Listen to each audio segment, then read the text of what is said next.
raining now. I know it. I did my walking inside the mall instead of outside. Okay. Less homeless to dodge when I'm inside. But Good morning. This is Eric Rollins, the Constitutionalist, here on 1550 KXEX, the best talk in town. It is a beautiful morning. We got a lot going on. Today I'm joined by my guest, Nickolas Wildstar. He's running against the evil Miguel Arias. Not a fan of Miguel Arias. I was at an event where he walked by and somebody simply said good morning to him. He didn't say anything else. His response started with an F. Really? Yep. Well, that's actually the perception a lot of people have told me they have of him. So it's awful that you would have a representative of the, of the people and the community actually respond that way to the people he's supposed to represent. So I was a little embarrassed. I've got just a couple calendar things, and then I'm going to have you do kind of an intro as to who you are and why you're running. You got it. Right now, we have an issue going on with Fresno at City Hall, and that issue is whether government should be buying the Tower Theater or whether that should be handled privately. And that is down at City Hall. So if you can't go, soon that will be on live, so you can watch right here on this station. This matters. What is the role of government? And I guarantee you today, because I'm talking to a man that has strong libertarian roots, that will come up, role of government. So I encourage you to get down there. Tonight, the Clovis chapter of Constitutionalists for California is having a meeting at 6:30 p.m. at 408 4th Street. That is the American Legion Hall in downtown Clovis. I lead that group. I would encourage people to come out and just see what we're about. Tuesday night, April 26th, Deli Casa is hosting the Kingsburg chapter of Constitutionalists for California. So that is a restaurant. That is a dinner meeting. Won't be a lot of business. More a chance to get to know those folks. I normally go to the Kingsburg meetings also and would encourage you to just go down and see what they're about. My final event. As you know, our sheriff is retiring. And I think that she's been instrumental in protecting some of our freedoms during COVID.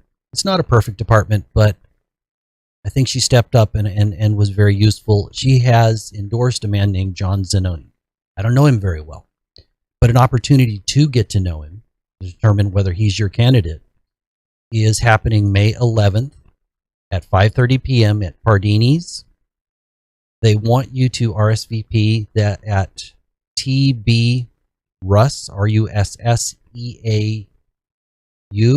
at centralvalleygroup.com. That's TB Russ, EAU, at centralvalleygroup.com.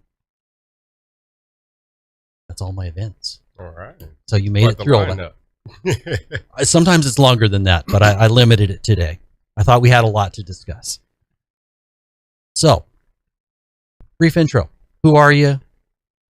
Where are you from? Why are you running? Stuff, right? Yeah. Well, my name again is Nickolas Wildstar. I am originally from Wisconsin. I'm a Wisconsin native. I've lived in California for over 20 years now. Welcome to the good weather. Oh, yeah. That's actually one of the things I moved out here to enjoy, But another one of them was I moved out here to pursue a career in music. A relative at the time who lived out in California came and visited me in Wisconsin when I was a teenager and invited me to come out to California to pursue my career in music. He was going to help me. So after high school, that's exactly what I did. And I did pretty well as an independent independent musician. I have music and movies like Scary Movie 4. I was one of the first artists to have my music on music streaming platforms like Spotify and iTunes and all that good stuff, before the turn of the century, I guess. Yeah. Before all of the So you were a pioneer when it was probably still hard to upload a song. Oh, yeah, absolutely. I was one of the first. So I was able to make quite a lot of noise as again, an underground musician. And that landed me those successes. But during that time, I had also went through a growing phase. I was a teenager. I came from California, or came from Wisconsin to California at 17, and I spent my entire adult life out here. So just learning about going to work, paying bills, all of that was new.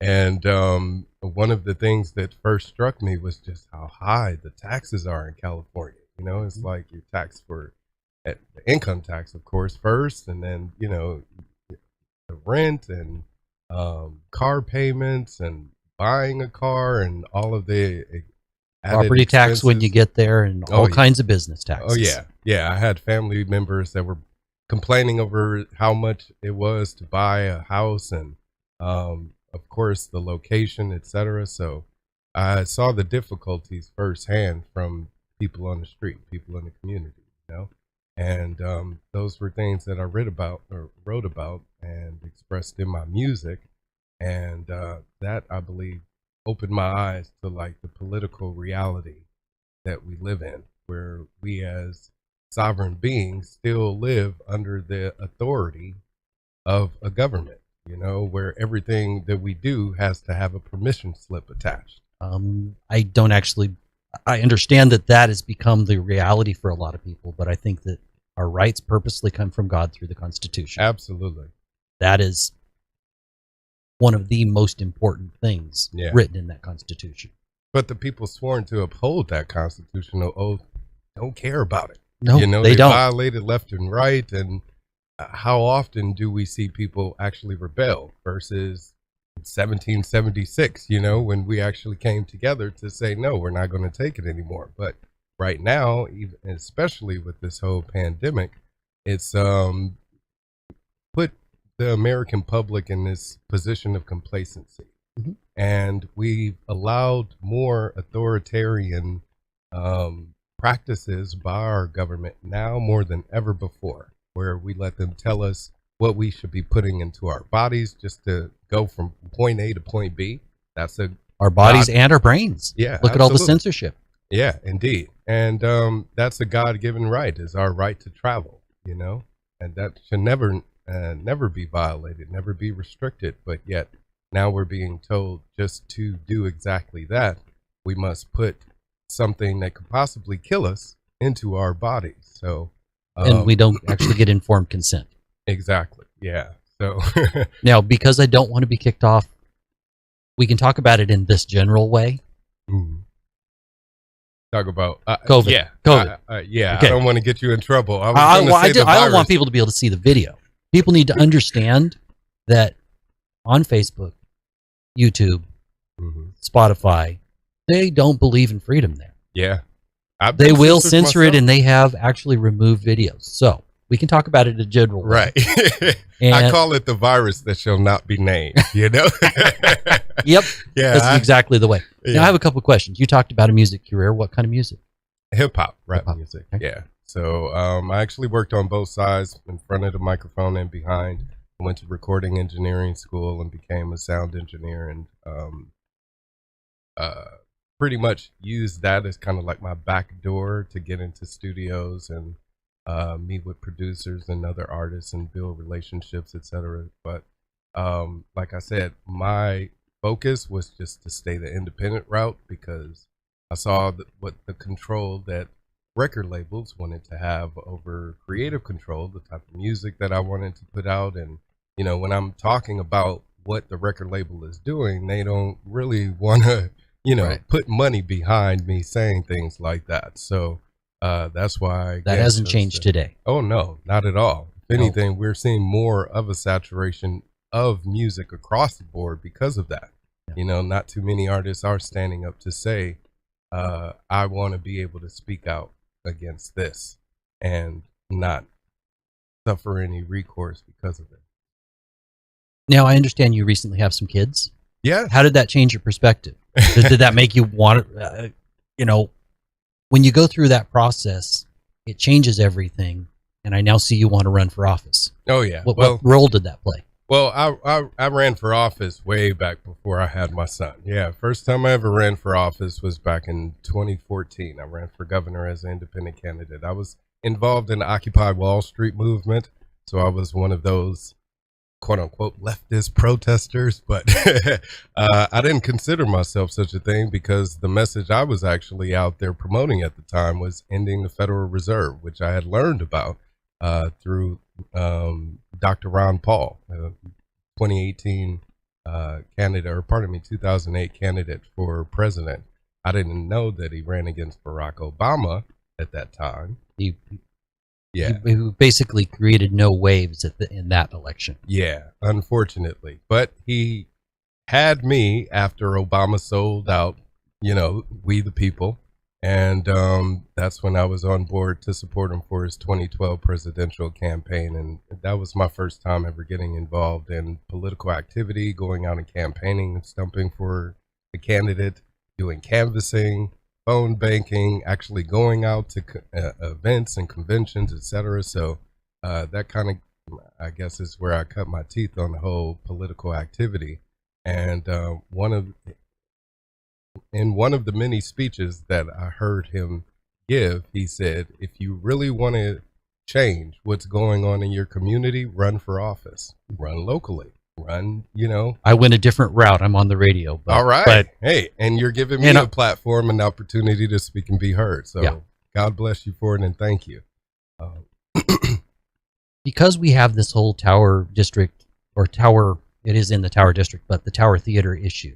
If you were on the city council, is it okay for the government, for the city council to buy and be involved in the transaction of a private business? I don't think so.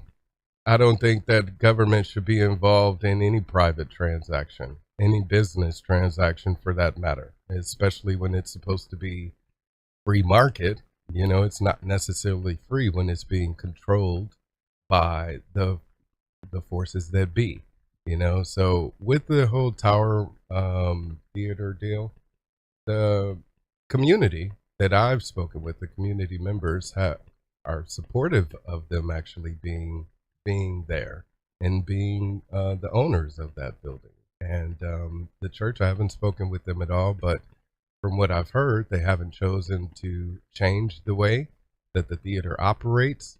No, they absolutely have not. And yeah, exactly. The event promoter that actually controls, event happenings that goes on there hasn't changed. So for anybody that's fearful that, I guess, the church changing the atmosphere of Tower Theater, their concerns are unfounded, especially since the church has always had a presence in the Tower Theater area.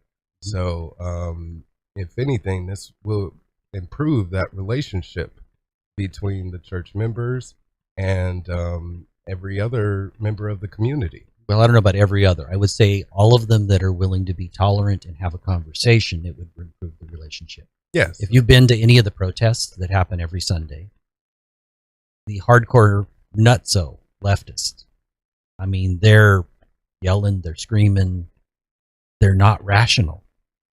And so how do you have a conversation with somebody that is not willing to be rational, that wants to pick a fight and believes that the church doesn't have a right to even be there? I wish you could. Unfortunately, I guess that's the territory that I'm stepping into, is having those difficult conversations, which I'm willing to have, is hearing out those people and talking about what concerns them the most. But if it's going to be, again, based on unfounded allegations or concerns, then there is no compromise there. Right. How can you convince someone that doesn't want to be convinced? Right. If there's no dialogue, you don't even begin to see each other's humanity. Right. But from what I've learned, is the people out there that are actually protesting against them are leaders of certain groups that don't really align with the majority of the feelings. Even the majority of the tower. Yeah. This is the hardcore left of the tower. The tower's pretty left. Yeah. And I've spoken to a few businesses around there, a few different business owners. If anything, they appreciate the church being there because on certain days they have more activity.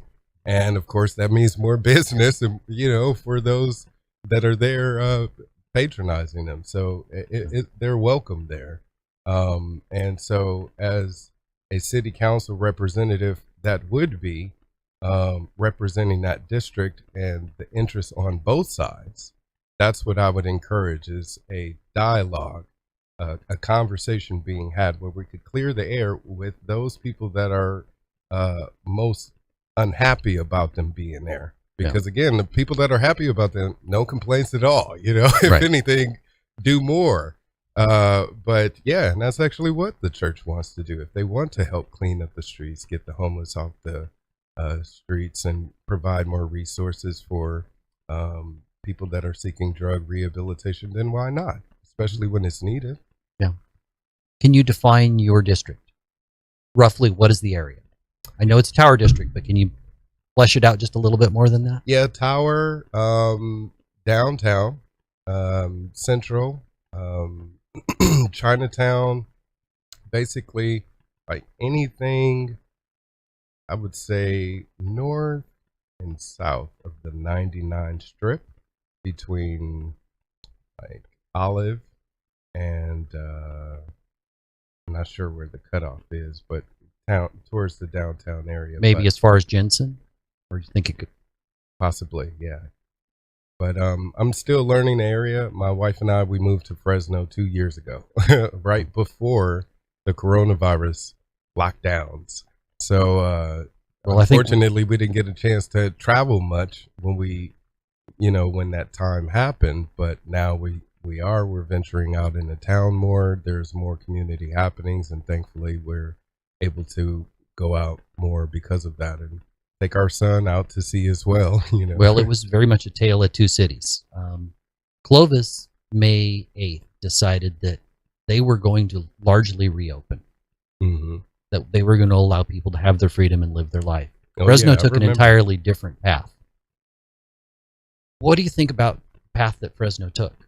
They shut down businesses, they picked winners and losers, meaning which the mega businesses got to make a whole lot of profit and the small businesses got crushed. Yeah, indeed. What would you have done differently if you were on the city council at the time? Well, I wouldn't have supported unjustified and unconstitutional shutdowns of businesses and our public services. I mean, we're still paying for them as taxpayers. We're paying for schools, even though they shut down the schools, and parents weren't able to send their children to get educated by people that, again, they're paying for it. They're paying for the teacher salaries. They're paying for public officials to be there and administer these schools. So why not be able to utilize them? Closing down churches, that never should have happened. So as city council member, I definitely would have stood on my oath. I would have protested against any city council member supporting such an idea, and I would have voted no against any proposal to shut down in such a thing. But if anything, I would have reminded my fellow council members, including the mayor, who also serves the city and the people, is that you have an oath, a constitutional oath to uphold, and nothing gives you the authority to restrict someone's freedom as they chose to do. So if anything, I feel like we the people should be holding them accountable for that failure, to uphold that basic duty, which is to protect our rights and freedoms. That's government's job. So if they're not doing that basic function, then what are you good for? So government itself as a body, as an entity, isn't really a problem. It's the people involved with it. So people that are frustrated with it and certain functions of it, it's the people involved that are creating the avenue for that. The overtaxation, the over-regulation, and the way that we end that is by getting people in office that actually reject that idea, reject those, those standing points, which I do. So Miguel Arias, he was one of the people on city council that was most vocal in supporting, the lockdowns and shutdowns, masks, and vaccines. Oh yeah, he was all in on all three of those. Absolutely. How can I be a petty little dictator? Right. And that's me saying that, whether you want to say that or not. I don't consider him a friend. I'll allow you to do so for my sake. Thank you. So, and speaking of for the community, yes, I was actually there as a member of the community at the Reopen Fresno protest. That's when we first met. Yeah. All right. So I did my best to be as involved as possible. But of course, when it comes to the mainstream media, they want to demonize those involved, call them far right extremists, and lie about the numbers of people that were there. Oh yeah, and yes, there? I'm calling Fox 26. I'm calling ABC. I'm calling the Fresno Beat. All of you lied about the numbers that are there. Oh, yeah. I'm absolutely not backing down on that. I was there. I walked up the steps of City Hall and counted people, and I'm pretty sure that because people were moving, I couldn't get an exact number, but each one of those Reopen Fresnos had more than 500 people. Oh yeah, absolutely. And they claimed 100 or less in all of those sources I just named. Somebody's lying. Yeah, no way. I got videos on my YouTube channel. They haven't banned them yet, but they're there. Yeah. But yeah, I show you firsthand. And my YouTube channel has over 30,000 subscribers. I have over 7 million views from me protesting against abuses of authority by our government officials. And I think that's what it takes right now. We're going to go ahead and take a break. This is Eric Rollins, the Constitutionalist, here on 1550 KXEX, the best talk in town. I want to say thank you to all the people that are watching live on Facebook. Those are on Twitter, those on Spotify, those on YouTube, and some of you can listen 3 to 4 on Saturdays to this show. So if you like what I'm doing, like, subscribe. If you like what this man's doing, we will get some contact information. So when we come back, I wanted to jump into just a little bit about crime, because it's out of control in Fresno. It's a little better in Clovis, but it's out of control everywhere in California. So we're going to go ahead and come back.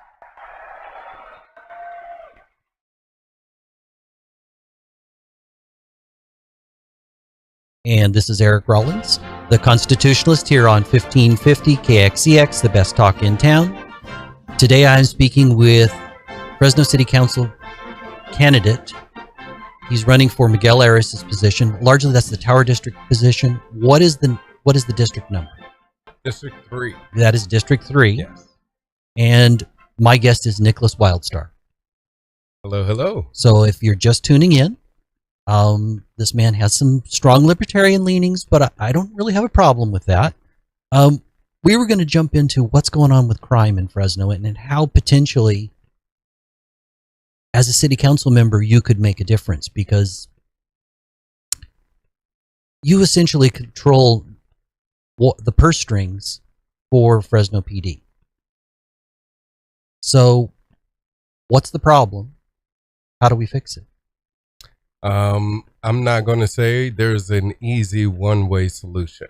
I think that's been the problem with a lot of our elected officials, is they say they have an answer. And every time they implement that answer, there's new problems. Exactly. So if anything, I think there needs to be a reduction of our restrictions of letting law enforcement do their jobs. That's what I see as being a big problem, and have heard from people in the community is they want to see more patrolling in their neighborhoods. They want to see a greater police presence to prevent petty crimes that happen, major crimes that could possibly happen. So no defund the police. You want them out there engaged with the community? No, if anything, I've heard, again, more support for police presence in the community. Doesn't matter what the person's skin color is. Doesn't matter how much money. It should never matter. It does occasionally to some people, but it should never matter. Yeah, and that's the thing, is if we focus on what the people themselves are actually saying, versus the rhetoric that we hear from the mainstream media, machine that we know is bought out by corporatists who have a specific agenda, then, we will find out the truth. So I thank you again for giving me the opportunity to speak on such issues for those that are listening so they can actually hear out of the horse's mouths, right? What we want. And we, the people, want more safety, more security. And that's exactly what I'm going to deliver as a city council member. Also would like to provide more resources to the neighborhood watch groups. One of the ones that I'm involved with, that's where they feel like their hands are tied also, is because when they see crime activity and they go to report on it, there's a long line, and that actually deters them from wanting to report those crimes, is because they know that if they call the hotline, they're going to be put on hold for hours. They're going to be told it's not a priority, because I guess it's not as violent, and someone's not being harmed. But if someone's mailbox is being broken into right in front of their house, they're being harmed. Yeah, exactly. It's their property, and there's damage being done. And if there's also drag racers down residential streets while people are out there with their kids, and that's a fear of mine. My son is 3, or is about to be 3, but he's small enough to where if he's running around in the neighborhood, me yelling stop to him isn't going to immediately do it, so I don't want somebody racing down the street and could cause a threat to us as we're jogging, but making sure that there's speed bump installations, which hasn't been done, even though there's been a demand for that also, could help reduce the amount of crime in that area, the traffic crime. And like I said, more resources to the community members that actually want to help. Give them easier eligibility to get involved into the Citizens Police Academy, which Paco has talked about expanding. Well, it is difficult to find officers, and because Fresno is a difficult department, they have to actually pay a little more, which means they don't get quite as many officers because they got to pay each a little more. Now, it's a tough job, and I'm not begrudging them their pay. Yeah. But if you get actual people in the community that say, hey, I want to get involved in keeping my community safe, maybe the person may have a felony or, a criminal background, and that prevents them from getting, employment elsewhere.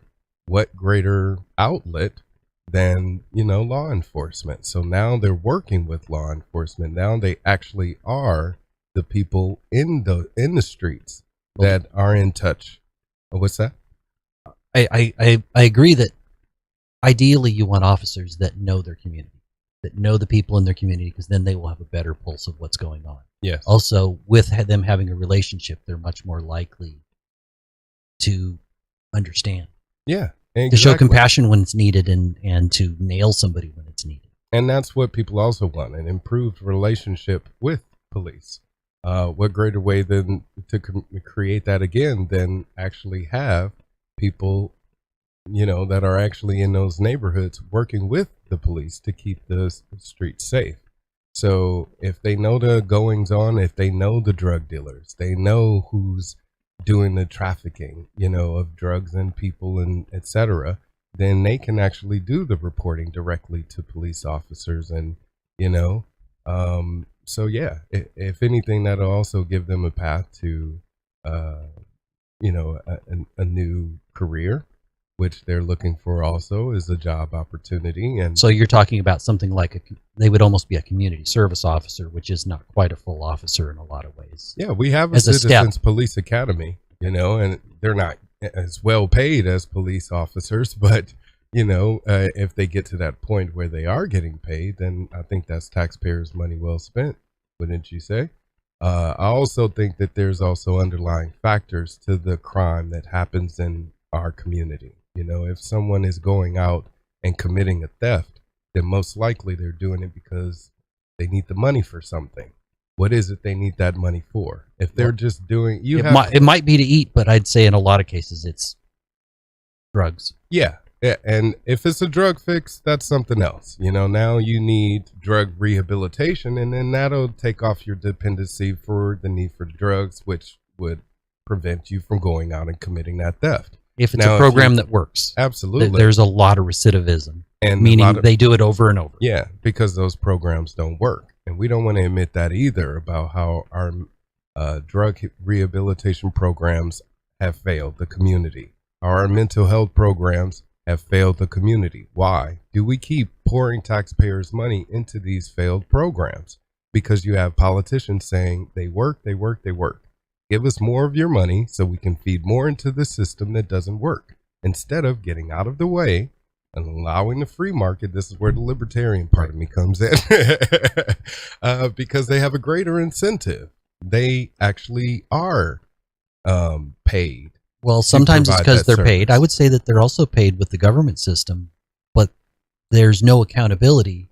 Exactly. So whether they have good results or no results, a lot of them seem to be just concerned that they've proven they're good people. Yes, indeed. But if I'm an investor into a mental health, facility or something, I want to see proven results.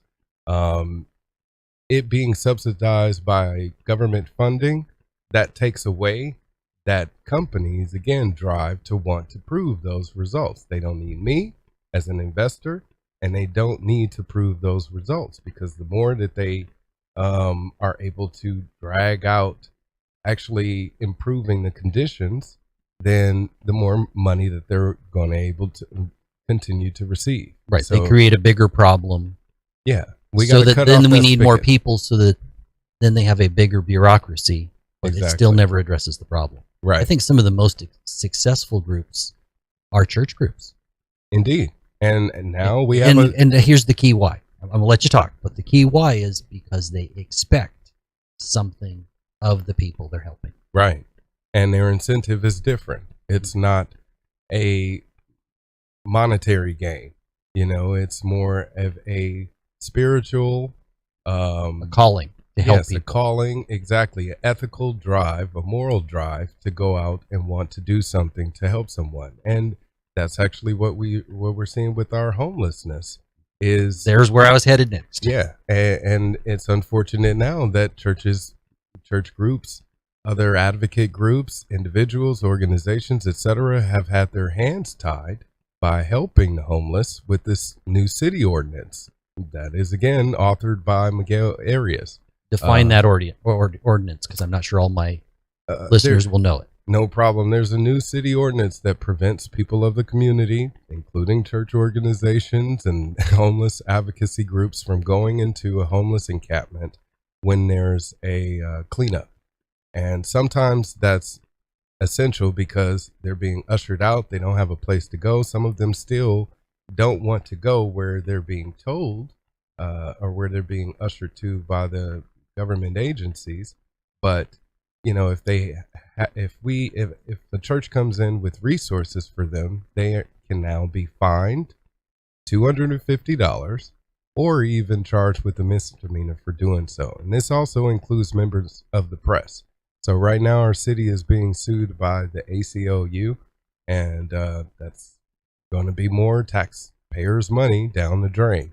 Well, I'd assume they're going to lose this one. So yeah, definitely. And even if they don't, though I imagine they're going to lose it, even if they don't, it's still going to cost significant money. Absolutely, yeah. You're tying up the city attorney with nonsense. Nonsense, exactly. So give someone like me an opportunity to get into office so we can get rid of that ordinance, allow churches, advocacy groups, individuals, etc., to go into the community, help the homeless, and provide them with the resources that they need, and use city funding in a more smart way. I actually would like to build 3D printed homes.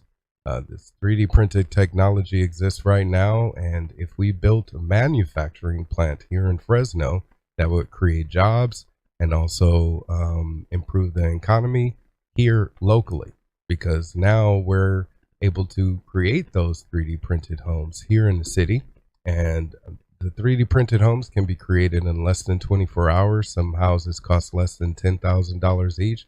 But again, if we took the millions of dollars, tens of millions, hundreds of millions over time that they poured into addressing homelessness, into just doing this, then now it's a permanent solution to not only address homelessness, but affordable housing. If you have a family that would love to build a home on some property, on some land that they, may have, instead of them, acquiring all of the materials, which we know cost an arm and a leg, and the license fees that are tens of thousands of dollars also, which I would like to suspend. I would like to expand collection of our license fees. I work in construction, and I speak with homeowners all of the time, and they tell me that's a deterrent from them developing. That's a huge deterrent. Absolutely. But yeah, we need to provide more affordable housing as well. So what better way to do that than 3D printed homes? My understanding is to build a new home in Fresno, city of Fresno. Last time I looked, and this statistic's a couple years old, was something like $50,000 was just in fees before anything else. Exactly. You said it. Just in fees. Before you even buy materials, before you even break ground, you're paying that much. It's ridiculous.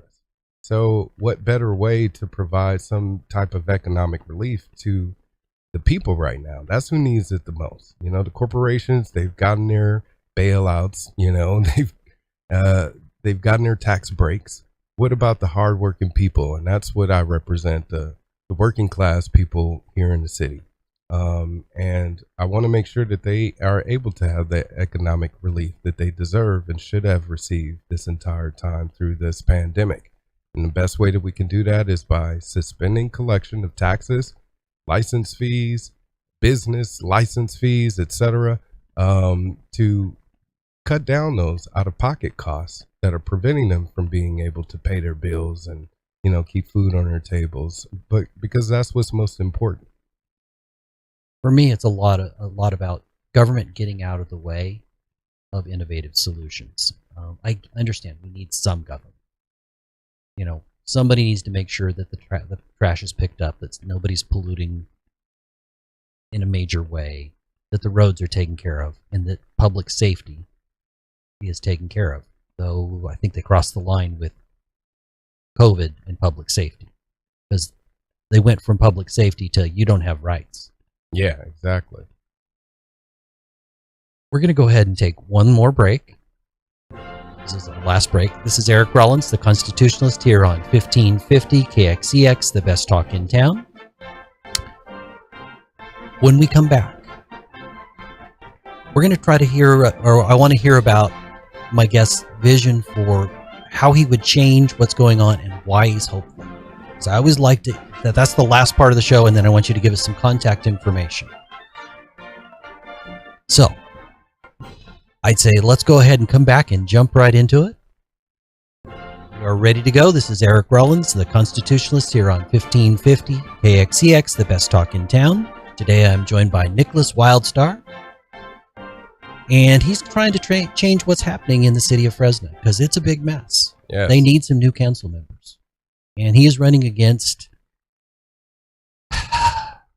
Miguel. Hilarious. You could get it out. He needs to go. He's been there long enough, even though this is his first term, right? He's been there way too long. I don't see him as responsive to the people. He's got his own agenda. He's rude, foul, and probably dishonest. That one is not quite proved yet. But there's a lot of things that happened with city credit cards that aren't okay. Right. And he's being sued right now also. There's some Brown Act allegations. For how he conducted meetings when he was in charge. Exactly, yeah. So it's a lawsuit against him as well. Just more scandal and not very exemplary of a public servant. So hopefully people will choose me to be the new blood, new face and voice of the people. So do you have a website? I do. I'm using my crowd pack right now. It's crowdpac.com/C. Go Wild Fresno. CrowdPack is like a GoFundMe for political candidates. So I'm promoting my CrowdPack because I want people to see that I'm all about transparency. All the money that you see there that I have fundraised for my campaign is the exact dollar amount of what I've received. Miguel Arias, I believe, in a recent Fresno Bee interview, he exposed that he got about $150,000 in donations. Where is that money going? Because I don't see any signs around town, no events that he's hosting or anything. Nothing. He's probably saving it for his next campaign. Probably, and who knows what he's going to be running for. But if he's running for city council, his second term, he's not spending it very well because the ballots will be sent out early May 9th. So in a couple of weeks, you'll be getting your mail-in ballot, and election day is June 7th. So please choose Nickolas Wildstar for Fresno City Council District 3. And regardless of who your candidate is, vote in person. Yes, absolutely. It is much safer. Yeah. I believe they opened voting centers in some areas earlier than the 10-day period. And you can always go to the Register of Voters office, which is downtown. Absolutely, yes. And vote something like 2 weeks early. Yeah, and as soon as you get that ballot, you can go surrender your ballot and vote in person. Yeah, and it takes nothing but a minute, so please definitely be sure to vote. On my CrowdPack, you're able to make donations. If you're able to make a financial contribution, I would greatly appreciate it. But if not, you can still endorse my campaign for free on my CrowdPack. And my social media is there as well: Facebook, Twitter, Instagram, YouTube, so you can connect with me. Give your biggest one for social media. Oh, what do you mean? Which one do you have the biggest following so people can find you there? On my Instagram. That's the one I'm more active in. Is on my Instagram. Now, is it just under Nickolas Wildstar? Governor Wildstar. Yeah. Okay. I ran for governor in 2014. Then again in 2018, I was endorsed by the Libertarian Party, and then most recently, I ran as a candidate in the recall election. So I suspended my 2022 gubernatorial campaign that I had planned because I just wasn't getting the funding needed. People pay attention to the glitz and glamour of politics, unfortunately, and when you're a grassroots candidate, it's hard to compete. It is very hard. So I figured I could take out Miguel Arias, show the people what I can do, show and prove, and hopefully maybe later on down the line, we'll see where it goes. But in the meantime, I would love to serve the people of Fresno as a council member. So what would you change? Day one, obviously you can't do it on your own. Who's your ally, and what's your number one thing you do when day one you're elected? Well, I'm good with building allyship across the board. So whether it's somebody across party lines, I don't know, maybe Annalisa Perea if she ends up, replacing Esmeralda. Well, Soria's running for assembly. Yeah. So, but she's leaving District 1 seat is now going to be open. Yeah. So maybe Mike Briggs, he's a Republican, he's running. It's a nonpartisan race, so right. The whole Republican Democrat thing doesn't matter. But of course, when it comes to, again, building those relationships to get what we want accomplished as council members is going to be key. So I've reached out to Gary Bredefeld, haven't heard back from him yet, but we'll see what happens. And again, since the districts 1, 3, 5, and 7, mainly the leftist group of council members are up for election this year, we'll see who replaces them, and those will be the new council members that I work with. But my main thing is transparency and accountability. So okay. I would like to, what's that? So no. So I want to move towards that. I don't want to get in the way of hearing about that.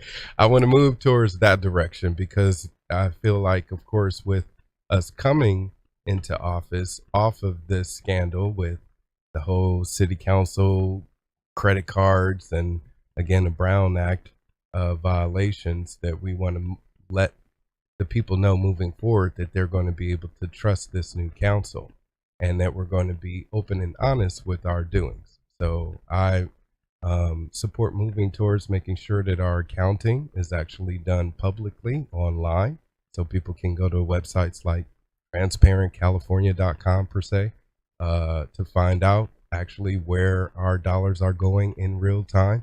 Maybe we can even upgrade it to where it's on the blockchain, and that way we know 100% that that information is what Real. it is. Exactly. So yeah, implementing blockchain into our recording and reporting, I feel like is a step into the right direction, especially when we're utilizing technological advancements for the improvement of how government operates. So that's one of the better ways that we can just do it on the administrative side, is make sure that our bookkeeping is done on the blockchain. And again, if it's online and public, now people can see and have access to all of that information. So I want to improve that on the budgetary side. Like I said, to make sure that people can know where our dollars are going. And also with making sure that our oath of office stays intact. You know, no matter what happens here moving forward with this coronavirus crisis, we want to make sure that we're not violating people's God-given rights. You know, they're inalienable rights that the founders of our country felt like in the body of our Constitution was protected, was respected. So are you a constitutionalist? I certainly am, first and foremost. Where is your foundation? You know, kind of the foundation. What is the baseline that allows you to, or the filter that allows you to make your decisions as you move through your life? To me, it's all about karma. I'm a big one of those. I'm a big person, in what you do will come back to you. And if you're out there sowing good seeds, then hopefully, you know, without people sowing bad seeds against you, then you should bear good fruit, you know? So as much as I do with my activity, I make sure that I make certain choices that, again, that if something were to happen, if things were to go left with whatever choice that I made or whatever action, that it would not harm me. And I feel like if we all started to act and behave that way, then we would see less consequences. The golden rule is another way to put that. Exactly. Treat others how we want to be treated. And unfortunately, government doesn't, you know, tend to care about that essential rule so much as I do. So they don't see themselves as servants. Exactly. They see themselves as overlords. Right. So we need to change that mindset. I'm one of those people that where I understand that the Constitution applies to the government, not the people. The rights for the people come from come from their God, not from the government, you know?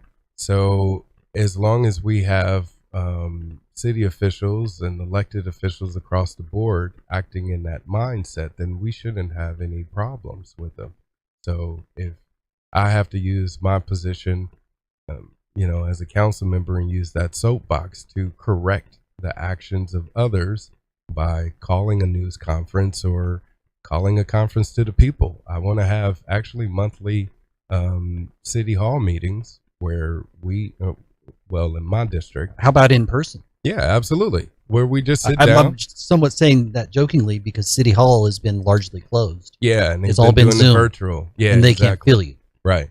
We're running out of time. Why are you hopeful? Why your best case is to why you should be elected and why you're hopeful it can all happen? I'm very hopeful because people can't stand Miguel Arias. That does help. Yes, very much so. And they're looking for something new.